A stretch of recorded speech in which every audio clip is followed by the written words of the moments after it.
आता आपण गावाकडच्या 50 बातम्या बघूयात.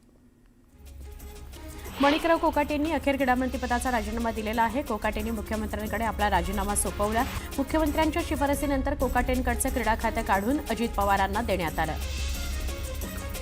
मंत्री माणिकराव कोकाटेंविरोधात अटक वॉरंट जारी करण्यात आलेलं आहे. कोकाटेंना अटक होण्याची शक्यता आहे. सदनिका गैरव्यवहार प्रकरणामध्ये कोकाटे अडचणीत आले, त्यांचा पाय खोलात गेला.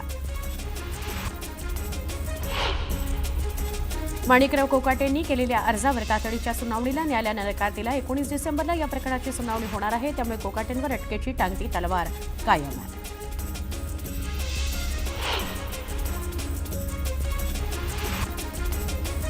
माणिकराव कोकाटेंना उच्च रक्तदाबाचा त्रास जाणवू लागल्यानं त्यांना लीलावती रुग्णालयात दाखल करण्यात आलं. कोकाटेंवर सध्या लीलावती रुग्णालयात उपचार सुरू आहेत. माणिकराव कोकाटेंविरोधात अटक वॉरंट जारी झाल्यानं अजित पवारांच्या राष्ट्रवादी काँग्रेसला मोठा धक्का बसलाय. आगामी निवडणुकीच्या पार्श्वभूमीवर कोकाटेंवर नाशिक, जळगाव आणि धुळे जिल्ह्याचे संपर्क मंत्री म्हणून जबाबदारी देण्यात आली आहे. धनंजय मुंडेंनी दिल्लीमध्ये अमित शहा यांची भेट घेतली, त्यामुळे धनंजय मुंडेंची मंत्रिमंडळात वापसी होणार की काय अशा चर्चा सुरू झाल्या होत्या. कोकाटेंचं मंत्रिपद धनंजय मुंडेंना मिळण्याची शक्यता वर्तवली जात होती. धनंजय मुंडेंचं 100% कमबॅक होणार, धनंजय मुंडेंना मंत्रिपद मिळणार अशी प्रतिक्रिया करुणा मुंडे यांनी दिली होती. न्यूज 18 लोकमतला करुणा मुंडेंनी एक्सक्लुझिव्ह प्रतिक्रिया दिली. माणिकराव कोकाटेंना शिक्षा झाल्यानंतरही कायद्याचा गाढा अभ्यास करणारे विधानसभा अध्यक्ष कोकाटेंची आमदारकी रद्द का करत नाहीयेत असा थेट सवाल रोहित पवार यांनी उपस्थित केला. कायद्यानुसार लोकसभेमध्ये राहुल गांधींची आणि महाराष्ट्रात सुनील केदार यांचं सदस्यत्व रद्द करण्यामध्ये आलं होतं, मग कोकाटेंना वेगळा न्याय का असा सवाल रोहित पवार यांनी विचारला. मनपा निवडणुकीसंदर्भात मुख्यमंत्री देवेंद्र फडणवीस आणि उपमुख्यमंत्री एकनाथ शिंदे यांच्यात चर्चा झाली. सन्मानजनक जागा वाटपावर दोन्ही नेत्यांमध्ये चर्चा झाली. आता कुणाला किती जागा मिळतात ते बघणं महत्त्वाचं आहे. नवाब मलिकांऐवजी सना मलिक यांच्या नेतृत्वात निवडणुका होण्याची शक्यता आहे. सना मलिक यांचा चेहरा समोर करण्याचा अजितदादांचा विचार आहे, सूत्रांकडून ही माहिती मिळते. नवाब मलिकांच्या नावाला विरोध करणं हा भाजपचा ढोंगीपणा आहे. कृपया राष्ट्रभक्तीचं ढोंग करू नका असं संजय राऊत म्हणाले आणि त्यांनी भाजपवर काल निशाणा साधला होता. जागा वाटपाची चर्चा अंतिम टप्प्यात आहे असं संजय राऊत म्हणाले. येत्या 2 दिवसांमध्ये शिवसेना उभाठा आणि मनसेच्या युतीची घोषणा होण्याची शक्यता असल्याचं राऊत म्हणाले. काँग्रेससोबत चर्चा आता थांबल्याचं संजय राऊतांनी स्पष्ट केलंय. मुंबई काँग्रेसला स्वबळ दाखवायचंय. वंचितसोबत काँग्रेसची युती होत असेल तर त्यांना शुभेच्छाच आहेत असं संजय राऊत म्हणाले. काँग्रेसचे नेते पृथ्वीराज चव्हाण यांनी भारतीय सैन्याचा अपमान केला. ही कसली देशभक्ती, हा तर देशद्रोह आहे असं म्हणत उपमुख्यमंत्री एकनाथ शिंदेंनी पृथ्वीराज चव्हाणांवर घणाघात केला.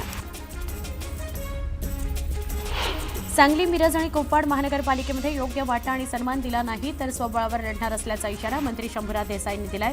सांगलीमध्ये महायुती म्हणून लढण्यास तयार, मात्र सन्मानजनक जागा मिळाल्या पाहिजेत असं शंभूराज देसाई म्हणाले. महापालिकेच्या जागा वाटपावरून शरद पवारांची राष्ट्रवादी काँग्रेस आणि ठाकरेंच्या शिवसेनेमध्ये आरोपांच्या फैरी झडल्या. शिवसेना उभाठाच्या पदाधिकाऱ्यांच्या डोक्यामध्ये हवा गेल्याचा आरोप पवारांच्या पक्षानं केला, तर आडमुठं धोरण स्वीकारल्याची टीका शिवसेना उभाठानं केली आहे. मंगळवेढा नगरपालिकेच्या प्रचाराकरता भाजपनं महिला मेळावा घेतला. या मेळाव्यामध्ये आमदार चित्रा वाघ यांनी महिलांशी संवाद साधला असताना सगळ्या महिलांना खासदार खा कुणाचंही मटण पण दाबा कवळाचं बटण असा प्रचार मंत्र दिला. छत्रपती संभाजीनगर महानगरपालिका निवडणुकीकरता संभाजीनगरमध्ये राष्ट्रवादी काँग्रेस स्वबळावर लढणार असल्याची माहिती समोर आली आहे. संभाजीनगरमध्ये सेना भाजपची बैठक पार पडली. यामध्ये राष्ट्रवादी काँग्रेसला डावलण्यात आलं होतं. आम्हाला बैठकीकरता निरोप नव्हता, योग्य सन्मान दिला नाही, चर्चेला बोलवलं नाही, तर आमची स्वबळाची पूर्ण तयारी आहे असा इशारा राष्ट्रवादी काँग्रेसचे शहराध्यक्ष अभिजित देशमुख यांनी दिला आहे. पिंपरी चिंचवड महानगरपालिकेची निवडणूक भाजप आणि राष्ट्रवादी काँग्रेस मैत्रीपूर्ण पद्धतीनं लढणार असल्याचं मुख्यमंत्री देवेंद्र फडणवीस यांनी जाहीर केलं होतं. पण फडणवीस यांचा आदेश धुडकावत युद्ध हे युद्धासारखंच लढणार असं सांगत पिंपरी चिंचवडमधील भाजपचे आमदार आणि नेत्यांनी राष्ट्रवादी काँग्रेसला खुलं आव्हान दिलं आहे. नागपूर महानगरपालिका निवडणुकीमध्ये अजित पवारांच्या राष्ट्रवादी काँग्रेसनं महायुतीमध्ये किमान 15% म्हणजेच 22 जागांची मागणी केली आहे. सन्मानजनक जागा न मिळाल्यास स्वबळाचा नारा देण्याची आम्ही तयारीत आहोत असं राष्ट्रवादी काँग्रेसचे निरीक्षक राजेंद्र जैन यांनी सांगितलं. गणेशपेठ इथल्या पक्ष कार्यालयामध्ये झालेल्या बैठकीमध्ये जागा वाटपावर चर्चा करण्यात आली. दोन्ही राष्ट्रवादी एकत्रित लढण्याबाबतचा प्रस्ताव अद्याप शरद पवारांच्या राष्ट्रवादी काँग्रेसकडे आला नाही. सध्या पिंपरी चिंचवड महानगरपालिका निवडणुकीमध्ये दोन्ही राष्ट्रवादी काँग्रेस एकत्रित लढण्याबाबत जोरदार चर्चा आहे. कल्याण डोंबिवलीमध्ये राजकीय वातावरण चांगलंच तापलंय. एकीकडे काँग्रेसचे माजी जिल्हाध्यक्ष सचिन पोटे शिंदेंच्या शिवसेनेमध्ये प्रवेश करण्याच्या तयारीत आहेत. दुसरीकडे कल्याण पश्चिमेतील मनसेच्या दोन प्रमुख चेहऱ्यांनी आपल्या सदस्यत्वाचा राजीनामा दिलाय. मनसेचे माजी शहराध्यक्ष कौस्तुभ देसाई आणि त्यांच्या पत्नी माजी नगरसेविका कौस्तुरी देसाई यांनी मनसेला राम ठोकला. ठाण्यामध्ये शिवसेनेच्या इच्छुक उमेदवारांनी आनंद आश्रमामध्ये अर्ज दाखल करण्याची गर्दी केली. मंगळवारी झालेल्या बैठकीमध्ये शिवसेनेच्या सगळ्या कार्यकर्त्या पदाधिकाऱ्यांना महानगरपालिका निवडणुकीमध्ये एकनाथ शिंदेंनी कानमंत्र दिला होता. त्यानंतर आता इच्छुकांची गर्दी बघायला मिळते. वसई विरारमध्ये शिवसेना भाजपचं ठरलंय. ज्या ठिकाणी ज्या पक्षाचं अधिक वर्चस्व असेल त्या ठिकाणी तो पक्ष निवडणूक लढवेल अशी माहिती सूत्रांकडून मिळते.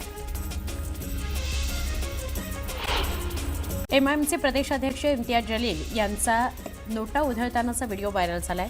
बिहार निवडणुकीमध्ये एमआयएमला मिळालेल्या यशाबद्दल संभाजीनगरमध्ये कव्वालीचा कार्यक्रम ठेवण्यात आला. यात अक्षरशः नोटांचा पाऊस पाडण्यात आला. जलील यांच्यावर एमआयएमच्या पदाधिकाऱ्यांकडून 100 आणि 500च्या नोटा उधळण्यात आल्याचा व्हिडिओ समोर आलाय. सोलापूर महानगरपालिका निवडणुकीच्या अनुषंगाने रिक्षा चालकाने कार्यकर्त्यांना उद्देशून लिहिलेला मजकूर सध्या जोरदार व्हायरल होतोय. पगार बायकोचा पुढारी गल्लीचा असा मजकूर लिहित गल्लीतील इच्छुक कार्यकर्त्यांना उद्देशून उपहासात्मक टोला हाणण्यात आलाय. सिल्लोड तालुक्यातील पिरोळा इथं जनावरांच्या गोठ्याला भीषण आग लागली. या आगीमध्ये 4 ते 5 जनावरं आणि शेतीचं साहित्य जळून खाक झालंय. जळगावमधून जाणाऱ्या बऱ्हाणपूर अंकलेश्वर महामार्गावर खड्ड्यांचं साम्राज्य निर्माण झालंय. त्यामुळे वाहन चालकांना तारेवरची कसरत करावी लागते. प्रशासन मात्र याकडे दुर्लक्ष करत आहे. कर्जत भिवपुरी पॉवर टाटा गेटवर राष्ट्रवादी काँग्रेस आणि शिवसेना उपाठा पक्षाकडून उपोषण सुरू करण्यात आलंय.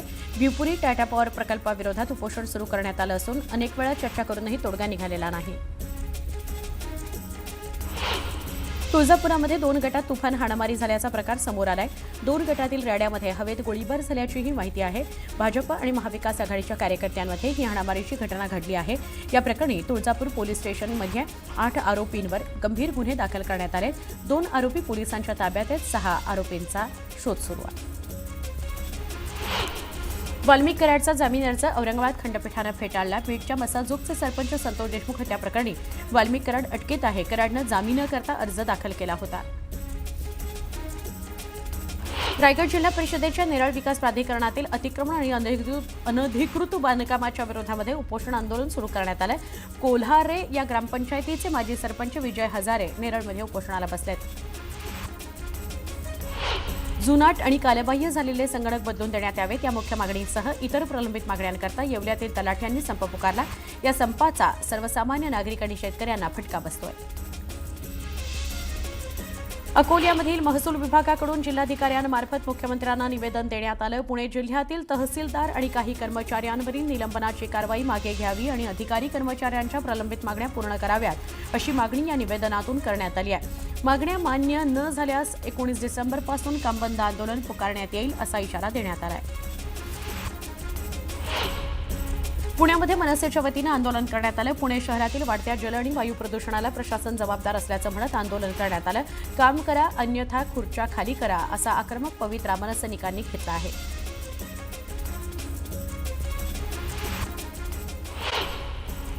आपल्या अस्तित्वाची लढाई लढणाऱ्या ठाकरे बंधूंनी एकत्र येत सत्ताधाऱ्यांना चॅलेंज करण्याचा निर्णय घेतलाय. आता त्याची फक्त औपचारिकता बाकी आहे. पण 20 वर्ष एकमेकांच्या समोर लढणाऱ्या शिवसेना मनसेत मराठी मतदारसंघात जोरदार रस्सीखेच बघायला मिळते. मुंबईत ठाकरे बंधू एकत्र लढणार. मराठी मतांसाठी ठाकरेंची युती. मराठी बहुल मतदारसंघात कोणाचा उमेदवार? ठाकरेंमध्ये होणार रस्सीखेच. मनसेच्या स्थापनेनंतर पहिल्यांदाच ठाकरेंची शिवसेना आणि मनसे मुंबई महापालिका एकत्र लढणार आहेत. मराठीच्या मुद्द्यावर जवळपास 20 वर्षांनी ठाकरे बंधू एकत्र आलेत. त्यामुळे दोन्ही बाजूंच्या कार्यकर्त्यांमध्ये मोठा उत्साह आहे. गेली 20 वर्ष एकमेकांविरोधात लढलेल्या उमेदवारांना आता एकमेकांना मदत करावी लागणार आहे. दोन्ही पक्षांची ताकद एकच आहे, ती म्हणजे मराठी माणूस. दोन्ही पक्षांचं लक्ष्यही मराठी बहुल प्रभाग आहेत. दोघांनाही आजवर मिळालेलं यश सुद्धा मराठी बहुल भागातूनच मिळालेलं आहे. येत्या निवडणुकीत दोन्ही पक्षांकडून या दोन्ही भागांवर दावा केला जाऊ शकतो. या जागांसाठी दोन्ही पक्षांमध्ये रस्सीखेच होऊ शकते अशी शक्यता वर्तवली जाते. मुंबईतल्या 36 विधानसभा मतदारसंघांपैकी 9 मतदारसंघात दोन्ही पक्षांची तुल्यबळ ताकद आहे. वरळी, भायखळा, शिवडी, माहीम, भांडूप, विक्रोळी, दिंडोशी, जोगेश्वरी, मागाठाणे या ठिकाणी मनसे आणि शिवसेना युबीटीची ताकद आहे.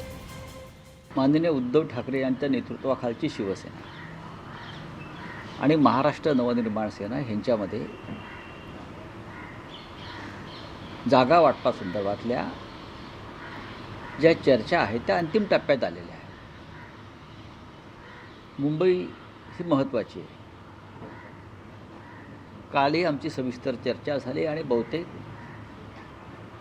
आज ह्या चर्चेला पूर्णविराम मिळेल. आज 2007 मध्ये मनसेनं पहिल्यांदा महापालिका निवडणूक लढवली होती.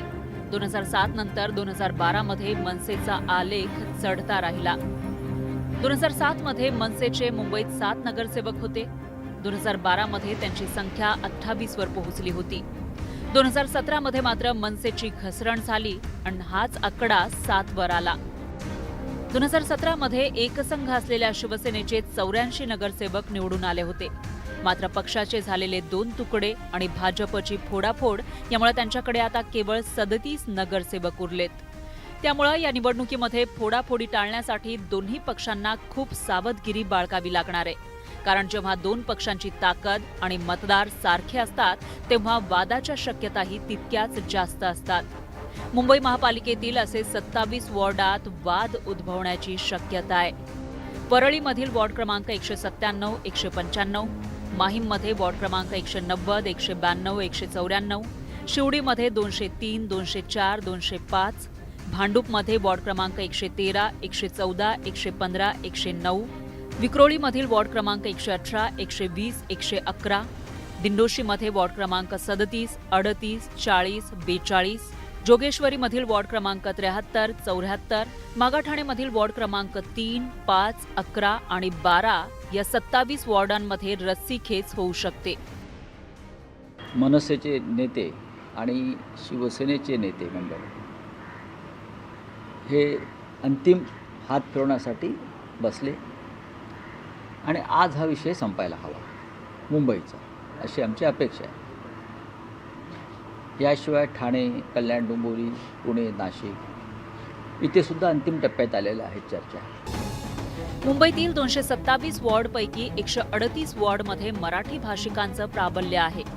त्यापैकी 52 वॉर्डमध्ये 51 ते 84% मराठी भाषिक आहेत. 25 वॉर्डमध्ये 23 ते 35% मराठी भाषिक आहेत. 47 वॉर्डमध्ये मुस्लिम समाजाचं प्राबल्य आहे. 28 वॉर्डमध्ये गुजराती आणि मारवाडी समाजाचं प्राबल्य आहे. 10 वॉर्डमध्ये उत्तर भारतीयांचं प्राबल्य आहे. असं असलं तरी अनेकदा मराठी भाषिकांनी गुजराती उमेदवार तर मुस्लिम मतदारांनी मराठी उमेदवाराला निवडून दिलंय. पण यंदाच्या निवडणुकीत ठाकरे बंधूंकडून मराठी भाषिकांवर होणारा अन्यायाचा मुद्दाही असल्यानं त्यात अधिक रंगत येणार आहे. अशा वेळेला जागा वाटप करत असताना कोणाचं स्थान कुठं मजबूत आहे एवढाच प्रश्न आहे आणि दोघांसमोर भरपूर जागा आहेत वाटप करून घेण्यासाठी. त्यांना तिसरा आता सध्या तरी काही कुणी सहकारी नसल्यामुळे त्यांना हे जर जाणं कठीण आहे. त्यामुळं जागा वाटपाचा तिढा हा फारसा काही त्यांच्यामध्ये निर्माण होईल अशी काही परिस्थिती नाही. ठाकरे बंधूंची युती ही केवळ राजकीय गणितापुरती मर्यादित नसून दोन्ही पक्षांकडून मराठी अस्मितेचा मुद्दा पुन्हा केंद्रस्थानी आणण्याचा प्रयत्न असल्याचं मानलं जातंय. मुंबईवरील सत्ता राखण्यासाठी हे दोन्ही बंधू एकत्र येत असले तरी जागा वाटपाचं गणित ठाकरे बंधू कसं सोडवणार याकडे लक्ष असेल. प्रणाली कापसेसह bureau report, news 18 Lokmat, Mumbai.